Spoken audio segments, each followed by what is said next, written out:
Hey, how you doing?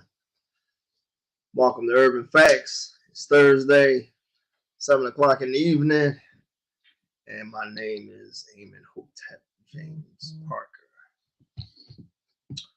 Um, Today we'll be talking about Mimi Till-Mobley and T'Chaka. Before we get into that, I'm gonna go right into prayer. So, Father God, I thank you for the Ethel Lee Zachary Foundation, Father God. I thank you for this opportunity of this platform to bring forth information to your people and hopefully one day the world, Lord. I just praise you, Father God, and help me to be a better servant unto you. In your most holy name I pray. Amen. So, um, we'll be talking about Mamie and T'Chaka. Not my aunt Mamie, if you're familiar with her, but Mamie Till and T'Chaka. Um, so in the news, a man is sought for allegedly stabbing, beating, and robbing a mom. I guess this is his own mom in Point Breeze, the Point Breeze area. A 15-year-old boy was shot 5 times in a car in the North Philadelphia area. So if you guys have any information on any of those incidents, um, please contact the police. And that happened today, November 17th. So this show is brought to you by the Ethel Lee Zachary Foundation. And the purpose of the foundation is to empower inner city youth culturally and academically and to help their communities through ways of academic um, resources and help, employment assistance, parenting classes, feeding the homeless, and much more. So we're going to get right into the gist of the show, which is Mimi Till, Mobley, and T'Chaka. So let's share this little clip right fast. Some of the people here. All right. And here we go. State of shock or what? But when I heard they found his body, it's like, find whose body? He's not dead. I went to the funeral, same thing, you know. I found out about it 9:30 Sunday morning. I was in bed. I got up, called my mother when I got the news because I had every decision I had ever made or every crack that I had ever been in, it took her to get me out of it. And I took that one to Mama too because I didn't know what to do. Mother told me to come right over and she would start making calls. And I got over there as quickly as I could make it. And that wasn't very long. By now, everybody is they're screaming, they're falling out. And I ran over to try to help my mother. And I felt such a vibration coming from her to me until I jumped back because it seemed that I was going to take her life away from her. It seemed that her life was draining into me, and I could feel myself building up, getting strong enough to carry on. Sheriff Strider wanted an immediate burial because he knew that it wouldn't be good for the state of Mississippi for people to see what had happened to Emmett Till. And the only way you could stop people from seeing was to bury it. I mean, get it out of sight. I don't know what authority he had to bury my son, but he took that authority. We was told to uh, meet at the church. We're going to have a funeral today. We're going to bury the body. We all went to the church that day. The grave was dug. The body was there in a pine box. It had an awful stench to it. And we was getting ready to put the body in the ground when we got word to stop the burial.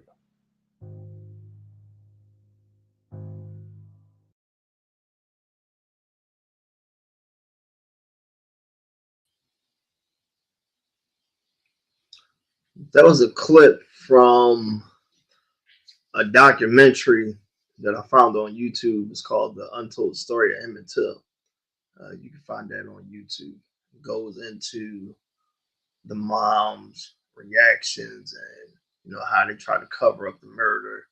And I thought it was important because you can see Mamie in an actual interview years after 1955. So that interview was approximately, I would say, 1995, something like that. So Emmett Till, age 14, was brutally murdered August 28th, 1955. The significance of August 28th, 1955, that's the day of the first March on Washington. The day was specifically selected due to Emmett Till's murder.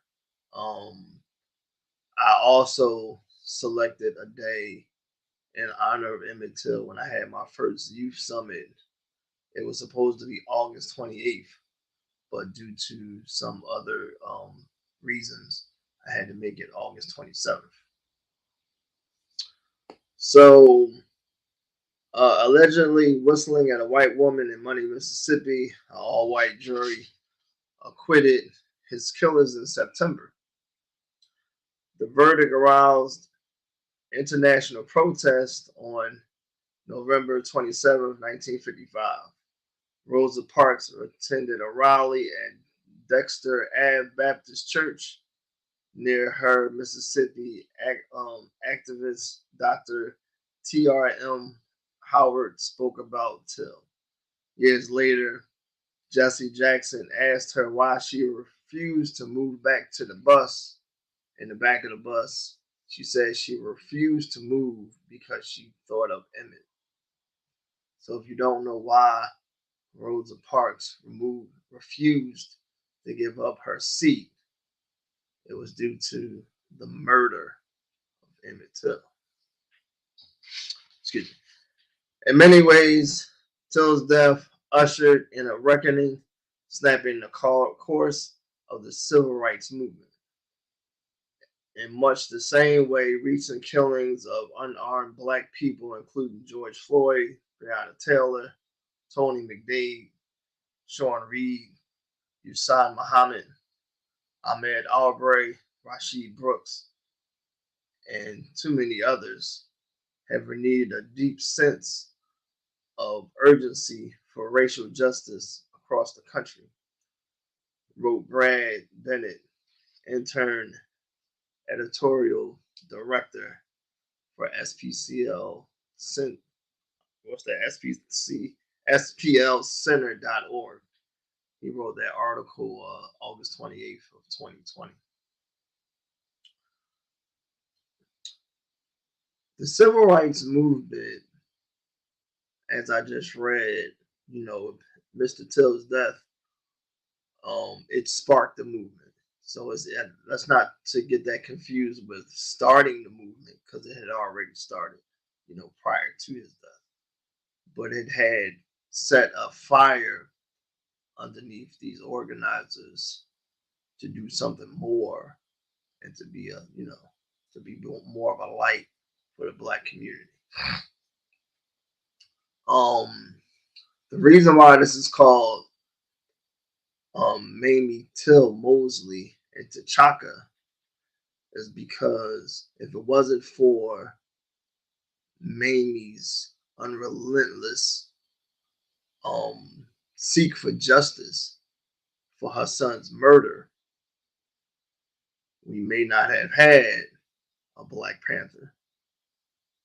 So for a lot of you guys that are not aware, T'Chaka is T'Challa's father. T'Chaka was the original Black Panther, and he was killed in the comic strip, the comic series and his son T'Challa took over the throne. So let me give you some more insight in regards to segregation in the film industry.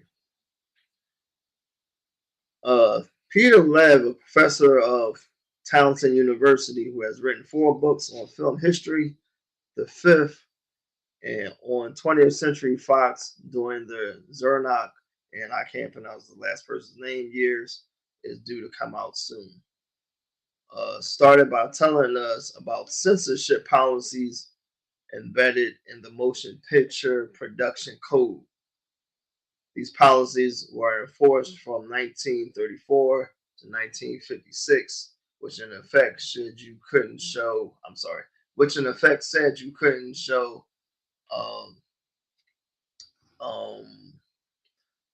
the how can I say this here? The coming together of a black and white person in a romantic way. Misogyny is what it's called.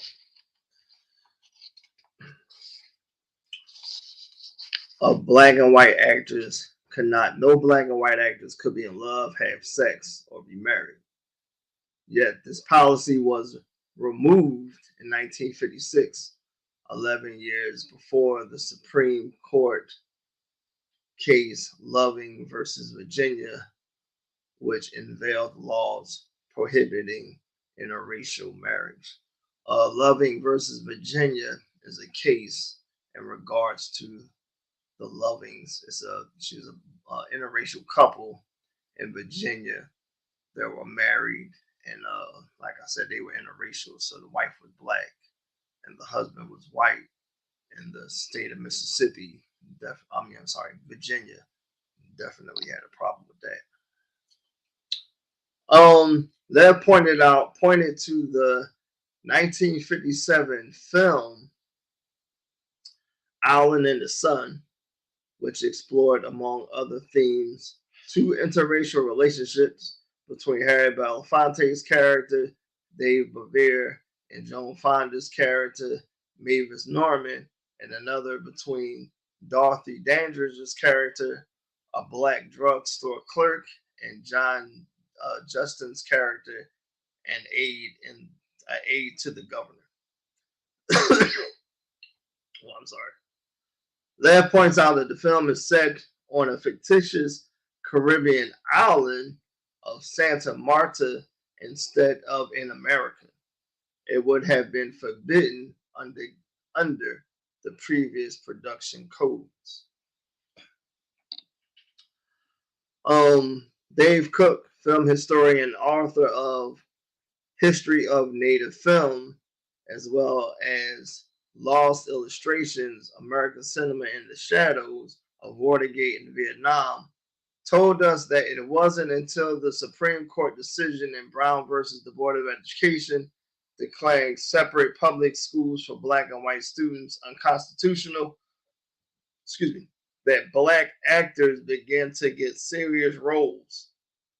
In 1954, black actors started appearing in American films as real characters, real human beings. I think the first real good example of this was in the film The Defiant Ones, and this was in an article by Brian Abrams on the website motionpictures.org, and that was written in August 28th, 2013, also the anniversary of Emmett Till's death. So my point in making this podcast, I guess if that's what you want to call it, I probably should know what it is I'm doing. Is to bring about the fact that as of recently in prior history, we are more the black community how can I say, we are so out of touch with our culture that we would flood the movie theaters for fictional characters such as Black Panther, opposed to real life characters like Mamie Till-Mobley, Rosa Parks, excuse me, Thurgood Marshall, and Harriet Tubman. All these individuals have had movies that have come out within the, I'd say within the last less than a decade, I would say.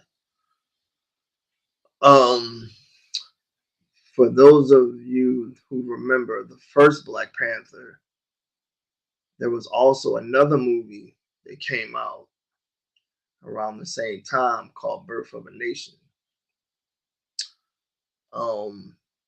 And a young man by the name of, I think his name was Nathan Parker, he's an actor, gave the portrayal of Nat Turner, who he was portraying in the movie. And this was the story of his revolt against slavery in the South.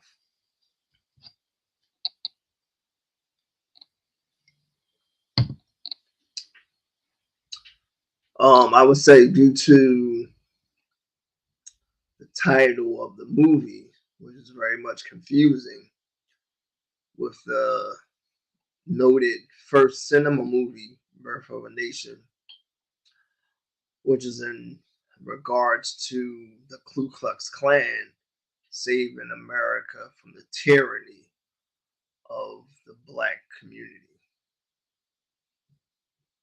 It's pretty funny.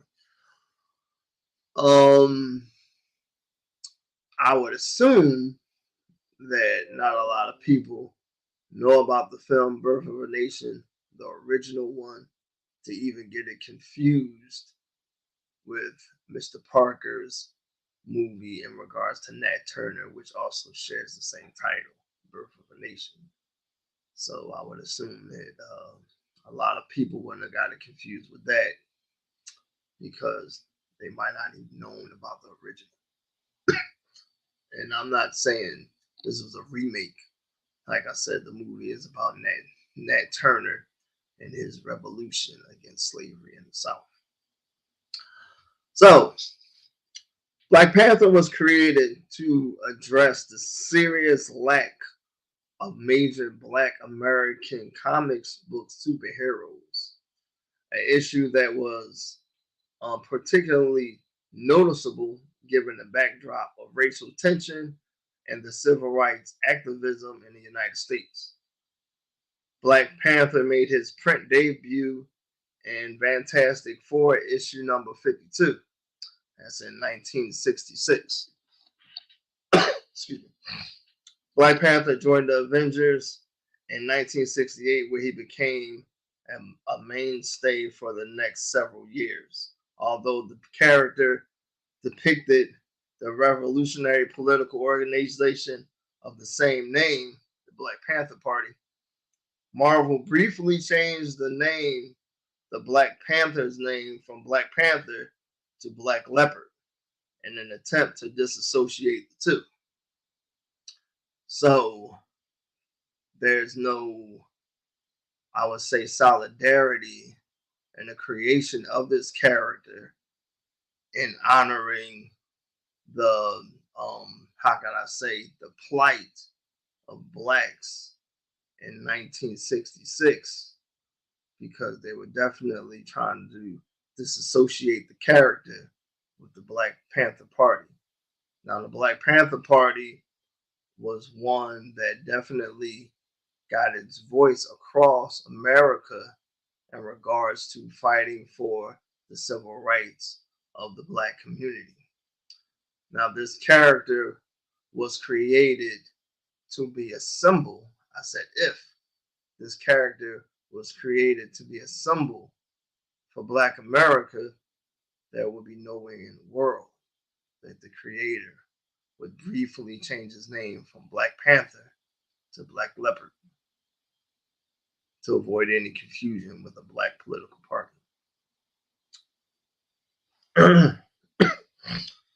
Although I'm sorry. A short time later, he came back to being the Black Panther again, and in 1973, he headlined his own comic book for the first time. And in a 1990 interview with the comics journal, co-creator Jack Kirby described why he created the character. I came up with the character Black Panther because I realized there were no blacks in the strip. I had a lot of black readers. My first friend was black, and I was ignoring them because I was associating with everybody else. If you're wondering who everybody else was, it was white America. That information is from history.com.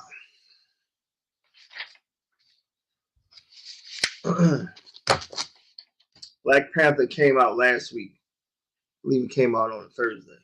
It already made 300 million just on that one day. Emmett Till, opening debut, made $65,000.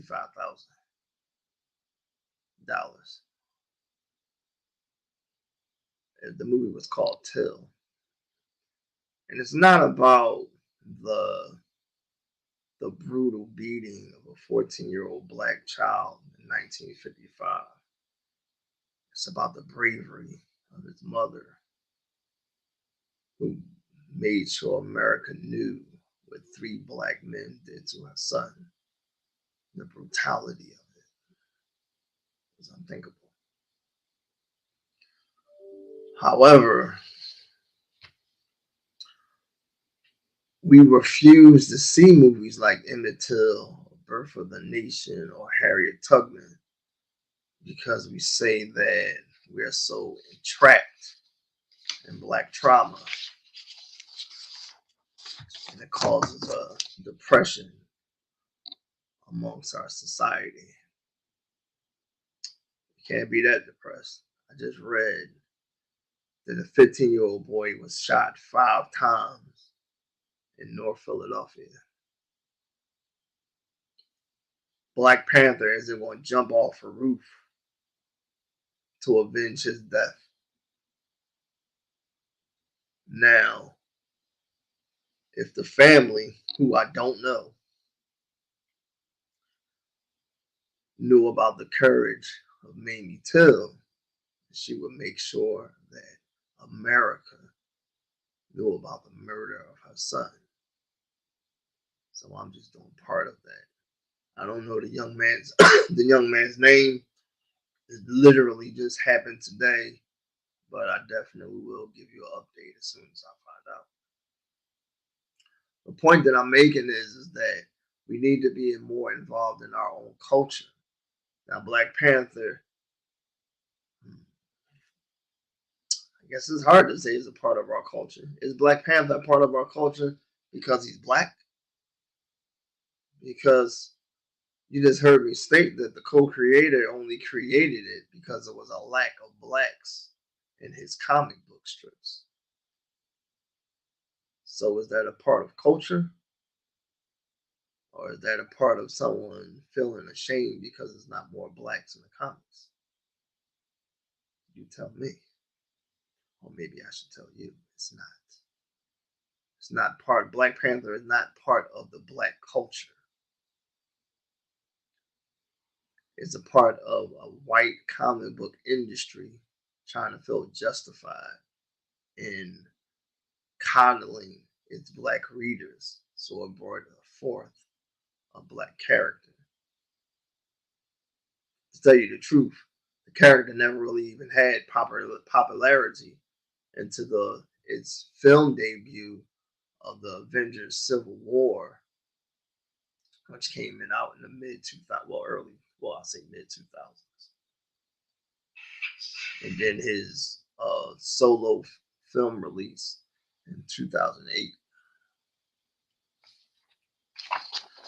I'm not saying don't go see Black Panther. It was an excellent movie. The first one and the second one. What I'm saying is know about your culture.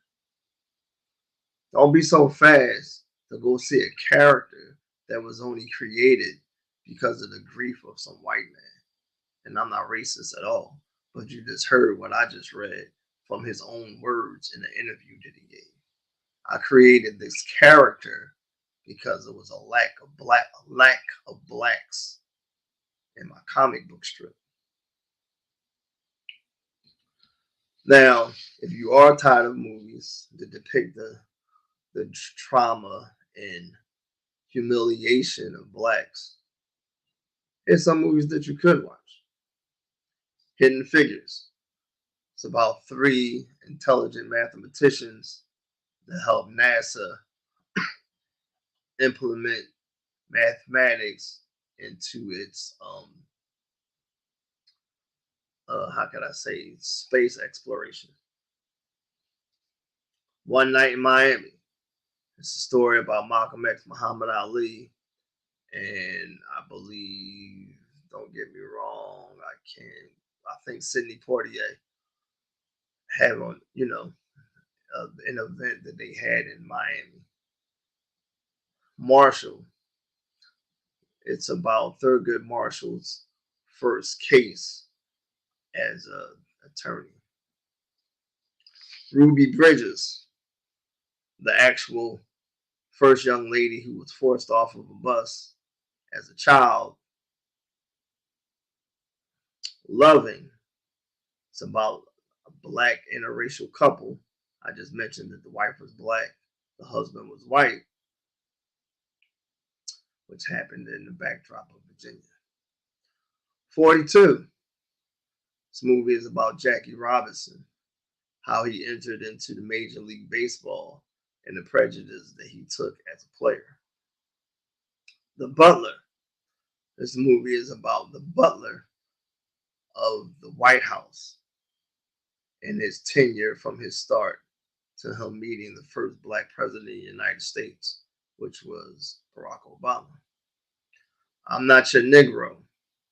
This is a movie in regards to the civil rights and injustices in the actual culture of Black America. Summer of Soul. It's the black version of Woodstock. I would definitely suggest that you check that out. Remember the Titans is about an interracial football team headed by a black coach and how they triumphed through their division.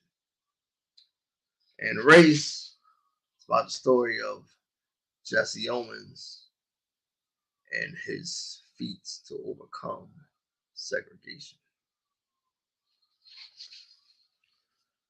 So you definitely have, I mean, it's more movies. That's just a few. It's more movies to watch if you're tired of the depiction of slavery and violence of black people in cinema. But unfortunately, that's where we came from. We came from slavery and violence. And to just share something with you, slavery wasn't, excuse me,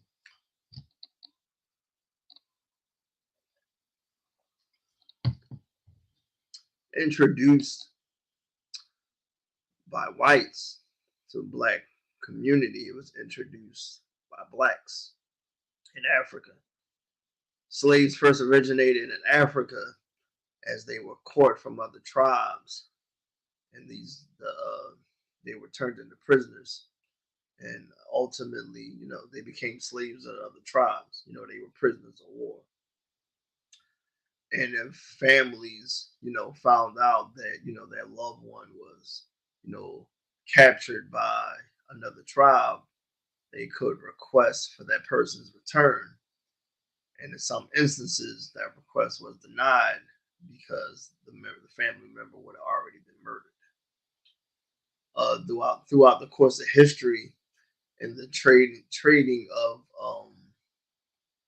I guess you could say, merchandise or products among Europeans, African tribesmen introduced their system of slavery to them, which was definitely a mistake because the Europeans eventually would turn it on to them.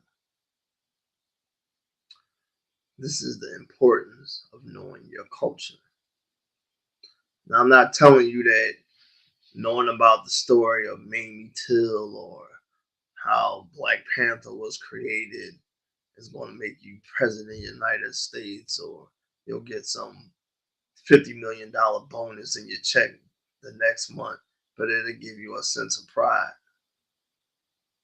What I just shared with you, you're not going to get from the movie Till. And definitely, you're not going to get it from Black Panther, Wakanda Forever. We're so ignorant. Some of us are so ignorant in regards to our culture. Some people actually think Wakanda is the actual place in Africa. And I'm not ashamed to mention it that in one point in time, so did I. Because I was ignorant to the fact that it wasn't. You know what I mean? We must know about our history to learn from it. Mamie Till is such a prominent figure in Black history that she ignited a whole movement to make sacrifices for a Black community. But if you don't even know who Emmett Till is, then how can you possibly know who his mother is? We must be more educated in our own culture. Nobody's really going to, say what what it means to be Black in America, because for some simple reason, because of the simple reason that most people, including Blacks, don't care what it means to be Black in America. They only care about the simple fact of just being Black, period. This woman that you see in this picture, that's Mamie. That's the delivery of her child in a pine box.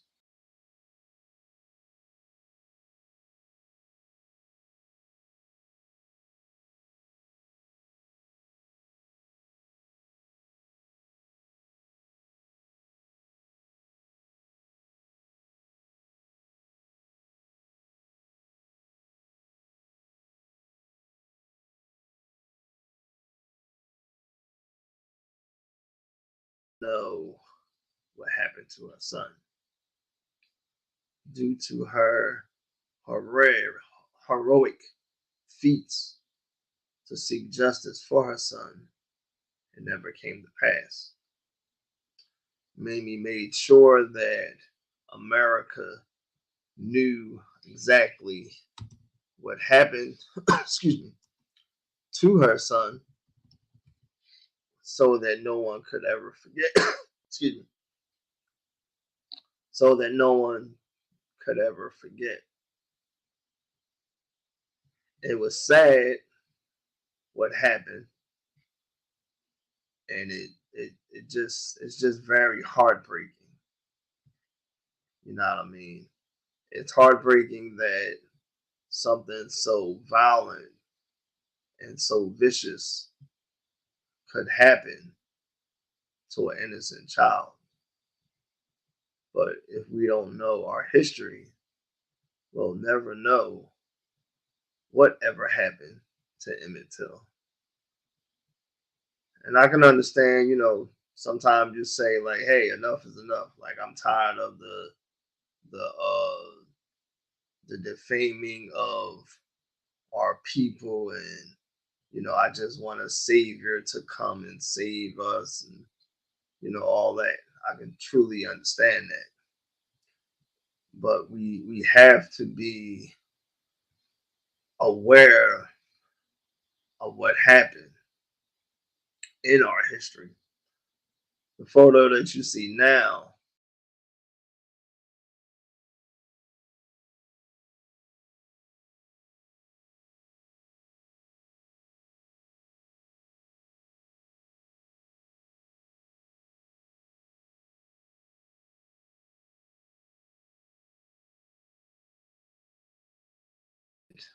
America knew exactly what happened to her son. It's a very heroic thing to do. That picture was not pleasant, and I'm sure it wasn't pleasant when she went into the mortician's office in the back room to view the body. But because of her heroism, she made it possible for a movement to be united, ignited, so that we can pack our theaters and see movies like Black Panther. Now, I don't have a problem with Black Panther, like I said. My problem is that we're not more educated in our own culture. So I'm not telling you not to see it. I encourage you to see both movies, Till and Black Panther. Now, what you'll learn from Black Panther is, excuse me, that you know the loss of a loved one causes family members to rise up in a fictional account. Now you can see Till and experience the same thing. Both movies experience the loss of a loved one.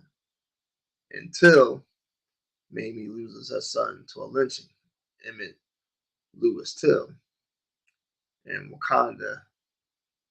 Black Panther, Wakanda Forever, the family of T'Challa is still mourning the loss of him as the second Black Panther. And if you haven't already seen the movie, this is a spoiler alert. His sister dons the mantle of Black Panther, and goes on from there to avenge the injustices set forth in her family. Both have a storyline that you can learn from. I mean, both have a theme that you can learn from. But like I just said, for the young man that was shot in North Philadelphia today,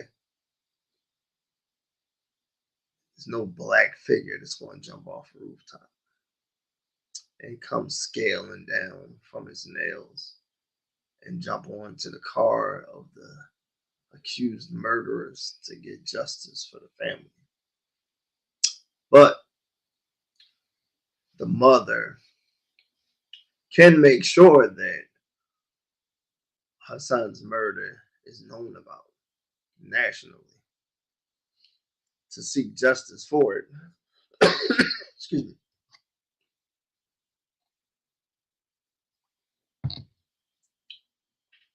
So that an event like that doesn't happen again. Unfortunately, in the Black community, it's a thing that I don't understand, where people won't snitch in fear of retaliation. Mamie didn't have that problem. She snitched on a whole state. She snitched on the county of Money. She snitched on Money, Mississippi. And the retaliation was way far worse than we could ever imagine today. She would have had a whole white community come up against her for the actions that she's done. Matter of fact, she could have possibly been looking at a whole country of whites coming up against her, and I'm pretty sure she faced some backlash from the actions that she had done to get justice for her son. And that had to be fearful because there were white racists not only in Mississippi but in Chicago. So those same people who would have said, well, hey, don't be trying to put down, whites. They could have attacked her in Chicago. They could have attacked her on the train ride back home or in her car ride back home. However, she got back home from Mississippi to Chicago. But not snitching, or the proper phrase I should use, and not giving out information to seek justice for her son's death, which, by the way, still was never justified. Of this year, the Justice Department closed the case because they didn't have enough proof to prove anyone killed in it.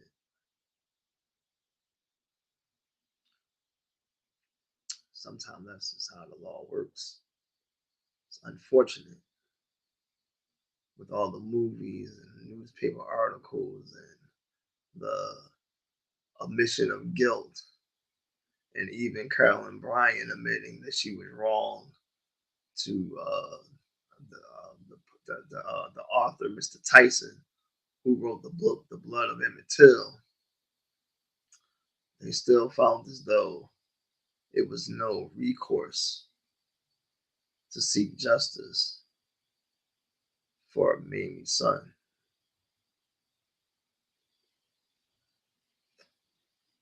This shows that racism is still very much alive, or if not that they just really don't care about us as blacks.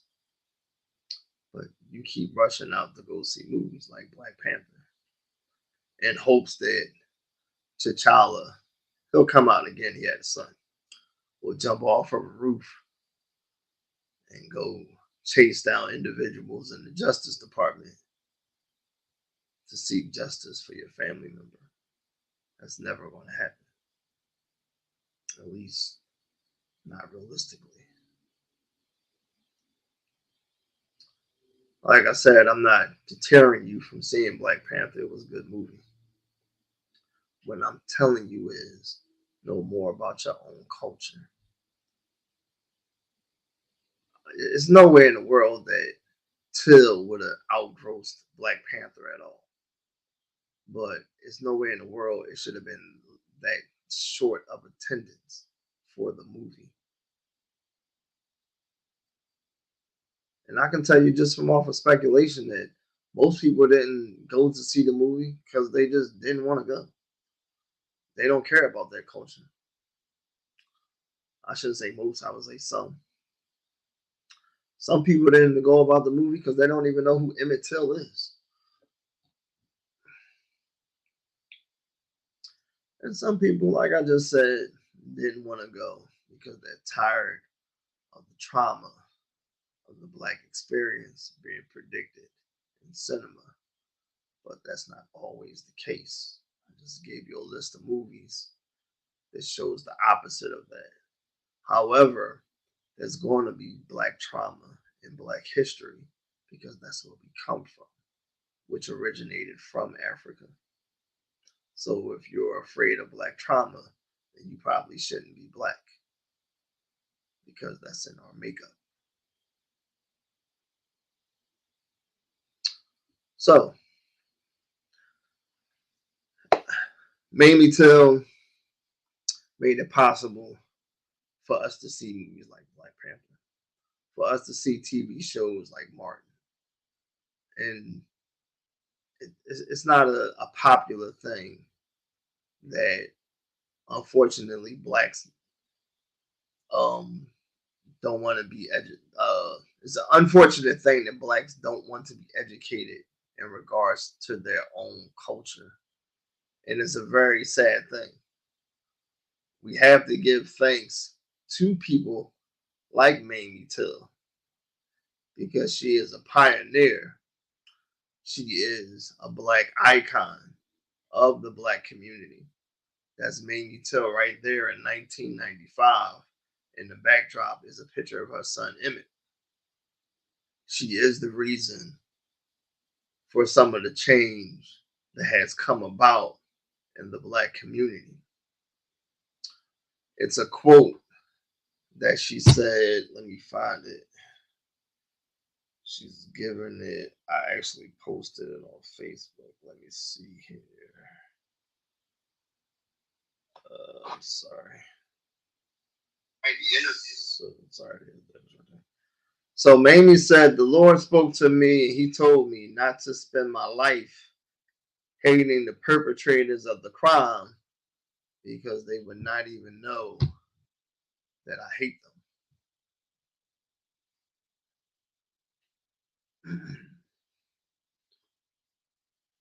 You've seen the pictures of her son.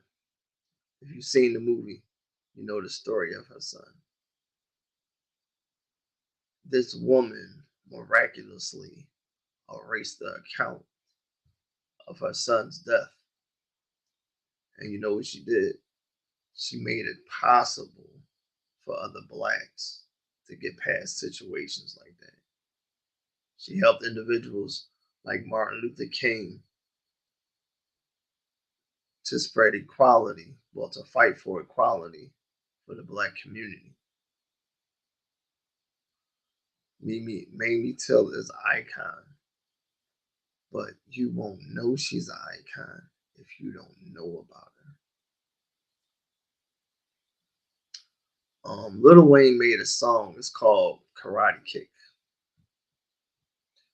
Hold on, see if I can find the information on there.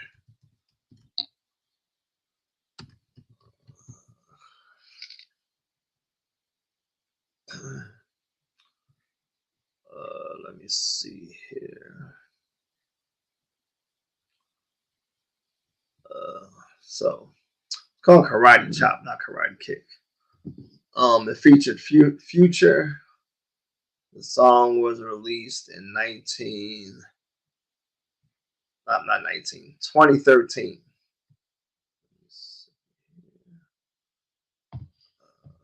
Try to find the lyrics of the song here.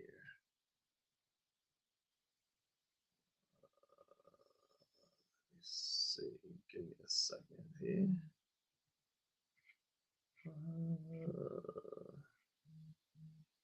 Let me see. They might have taken it out. Let's see.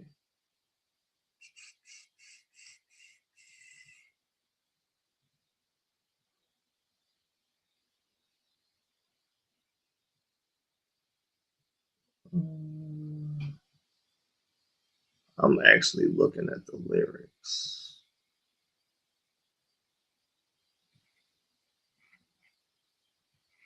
Yeah, I think they took it out, or I just don't see it.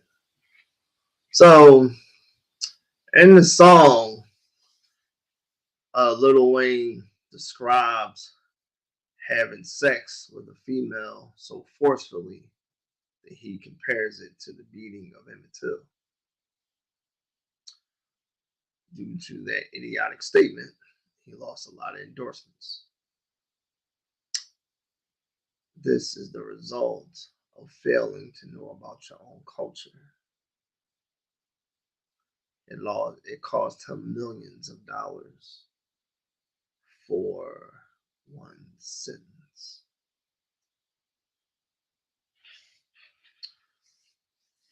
He later on went on to apologize to the Till family and to hopefully redeem himself in regards to his horrific mistake.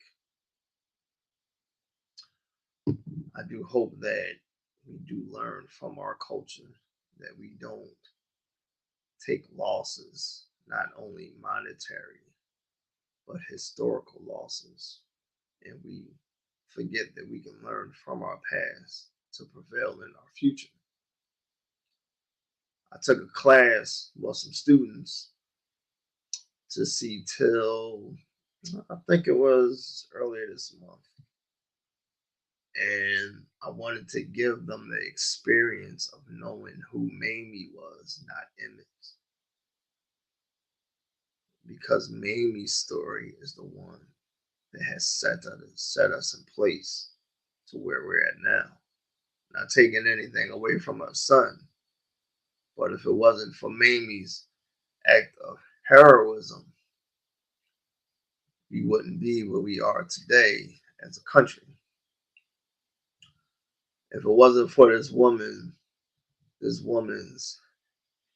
act to seek justice for her son,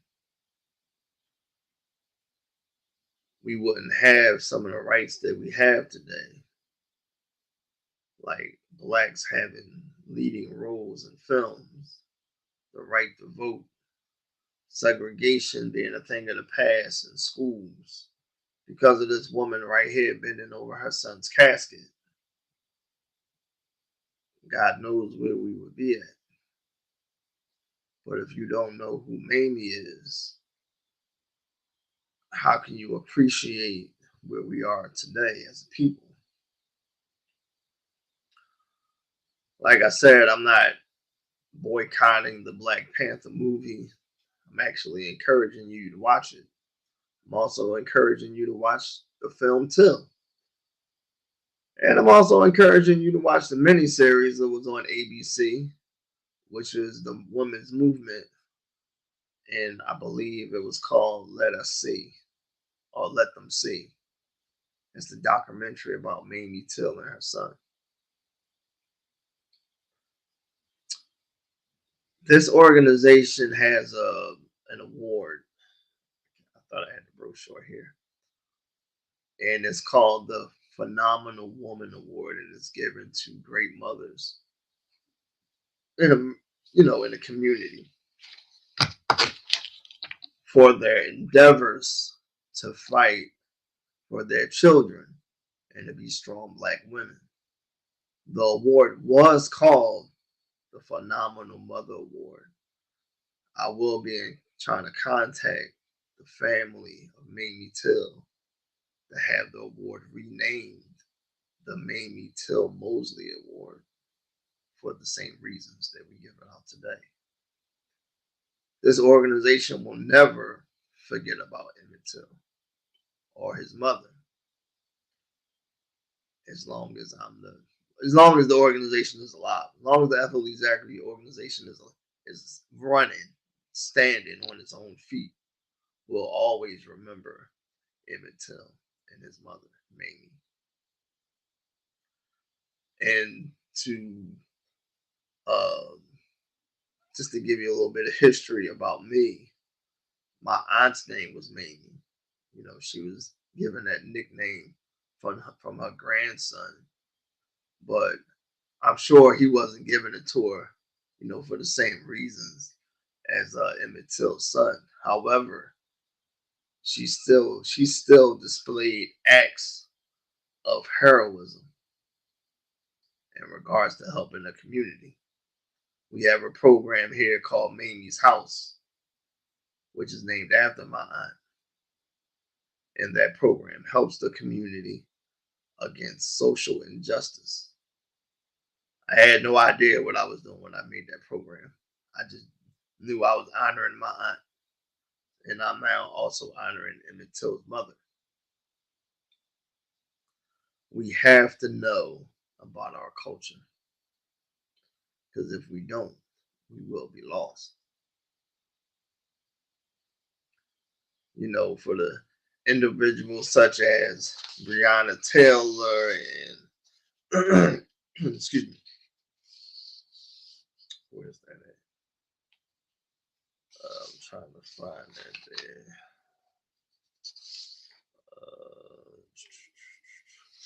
George Floyd, Tony McDade, Sean Reed, Yassin Muhammad, Ahmaud Arbery, Rashad Brooks. There's no figure in all Black that's going to jump off of a building or emerge out of the shadows to seek retribution for their deaths. However, there can be a strong Black woman, and there have been strong Black women that have risen up from those families to seek justice for their loved ones. I thank you guys for always tuning in, the people that do tune in. And, we just want to give you guys just some nuggets of wisdom to, keep you in tune with your culture and, what's happening today in the Black community, to empower parents, to empower students. You know what I mean? It's very important that we know who we come from and what we're about. We have to stop um, disfiguring natural norms to make them mean something that they don't. And this is a result of not knowing about our own culture or just history, period. So before we close out, I want to pay honor to a young man. We give salutes or shout outs to individuals due to their birthday. So we're going to give this young man a shout out in regards to his birthday. As soon as I get it up here. Let's see here. There you go. See, did it pop up? There you go. So we want to give a shout out to Mr. Darion Benson. Today is his birthday. Darion is 15 years old. I personally know Darion, very intelligent young man, very respectful. And we just want to wish you a happy birthday here at the Ethel Lee Zachary Foundation. Please keep up the good work. And as I just stated, sir, make sure you stay connected to your culture.